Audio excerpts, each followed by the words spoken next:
European Union foreign ministers have been meeting in the Ukrainian capital, Kyiv, in their first summit outside the bloc's borders. The EU's foreign policy chief, Josep Borrell, described Ukraine as a future member of the Union. He said they were meeting in Kyiv to show solidarity with the Ukrainian people. Zain Basravi joins us live from Lubny in Ukraine. Zain, the symbolism there, very strong to see the EU's top diplomats in Ukraine.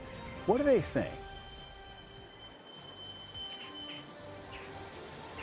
That is exactly right. This is certainly one for the history books. Kyiv has long been a place since the war began for turnstile diplomacy. We've seen senior leaders, defense ministers, everyone come through just in the last week.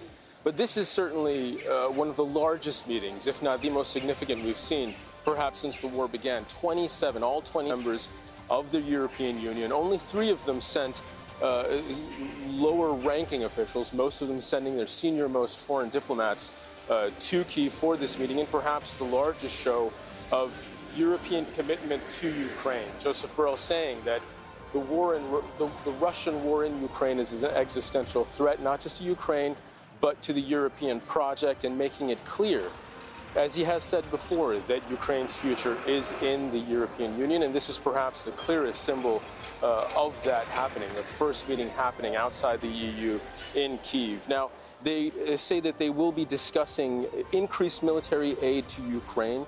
They are expecting to come up with the new plan going forward for 2024 and 2025 by the end of this year, and they will be discussing that military aid as well as all forms of civilian aid to the country in meetings. We're expecting a press conference in coming hours with some sort of announcement. And we know that there'll be 2 plans for things like artillery, ammunition, crucially air defense, something that President Volodymyr Zelensky of Ukraine has been saying he needs more of from supporters of the war, of Ukraine's war effort. And they will also be discussing training. Now, the bulk of Ukrainian troops being trained militarily for all kinds of tactics, air defense, on military aircraft as well as tanks are being trained in the EU.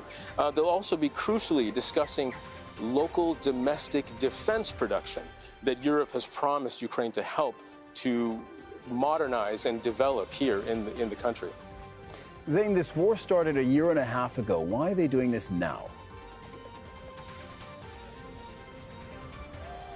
Well, timing and geography, timing and location are crucial in politics. Having this in Kyiv is obviously very symbolic. It comes just a day after the United States Congress passed a bill and removed Ukraine from its latest spending bill. It also comes just shortly after Slovakia got a pro-Russian government in place, bolstering Hungary that was also there. There was already quite against EU policy when it comes to Ukraine. We're also seeing that this is just weeks after a great deal of discord between Ukraine and several EU countries with regards to Ukrainian grain that was ending up on markets, pitting them against one of their closest allies in the war, Poland. So this really does symbolize at a crucial moment that if there was ever any question about allies wavering on their support for Ukraine, this illustrates to Ukraine, to the EU, crucially to Moscow as well, that the EU, the majority of EU countries speak in one voice when it comes to supporting Ukraine in this war for the long term.